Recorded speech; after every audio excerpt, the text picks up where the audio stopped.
এই যে জায়গাটি দেখতে পাচ্ছেন, এটা এক অসাধারণ স্থান এবং ঐতিহ্যবাহী স্থান। এই স্থানেই মহানবী হযরত মুহাম্মদ সাল্লাল্লাহু আলাইহি সাল্লাম জন্মগ্রহণ করেছিলেন।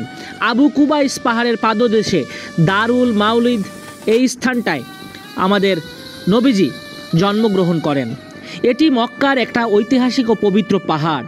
কাবা শরীফের ঠিক পূর্ব পাশে অবস্থিত। ইসলামী ইতিহাস অনুযায়ী এই পাহাড়ে হযরত আদম আলাইহিস সালাম প্রথম কাবার পাথর সংরক্ষণ করেছিলেন বলে কথিত আছে।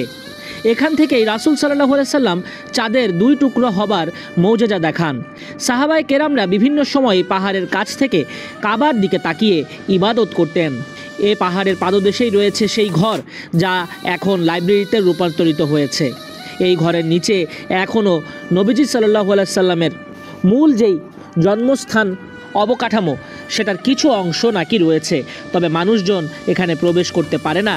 মক্কা নগরীর শুভ আমিন এলাকায় কাবা শরীফের খুব কাছেই এই দারুল মাউলিদ জায়গাটার অবস্থান। এই ঘরটি ছিল হযরত আব্দুল্লাহ রাদিয়াল্লাহু তাআলা আনহুর, যিনি মহানবী সাল্লাল্লাহু আলাইহি সাল্লামের পিতা। 12ই রবিউল আউয়াল 570 খ্রিস্টাব্দে এখানেই মহানবী সাল্লাল্লাহু আলাইহি সাল্লাম জন্মগ্রহণ করেন। ইসলামের প্রাথমিক যুগে এই বাড়িটি একটা সাধারণ ঘর ছিল।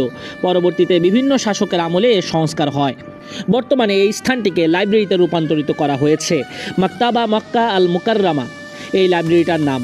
সাধারণত এটি দর্শনার্থীদের জন্য খোলা রাখা হয় না, তবে বাইরে থেকে এটি দেখা যায়। এই স্থানটি মুসলিমদের কাছে অত্যন্ত পবিত্র ও আবেগঘন একটি স্থান। অনেকে এখানে দাঁড়িয়ে দোয়া করে থাকেন, অনেকে এখানে বসে সময় কাটান। ইসলামের শুরুর শতাব্দীগুলোতে নবীজির জন্মস্থানটি বিশেষভাবে সংরক্ষিত না থাকায় কিছু সময়ের জন্য এখানে উট রাখার জায়গা হিসেবে ব্যবহার করা হয়েছিল। ওসমানী খিলাফতের সময় এই ঘরকে একটা মাদ্রাসায় রূপান্তর করা হয়। এখানে শিশুদের কুরআন ও ইসলামী শিক্ষাদান হতো। সৌদি সরকারের কঠোর নিয়ন্ত্রণ রয়েছে এই ঘরটি ঘিরে। ভবনের নিচে, জমির নিচে সেই প্রাচীন ঘরের কিছু অংশ নাকি আজও সংরক্ষিত আছে বলে ধারণা করা হয়, লোক মুখে বলা বলি হয়। এই জায়গায় গিয়ে আমারও অনেক ভালো লাগলো। জীবদ্দশায় এই জায়গায় যেতে পেরেছি, নিজ চোখে দেখতে পেরেছি, আমার খুব ভালো লাগছে।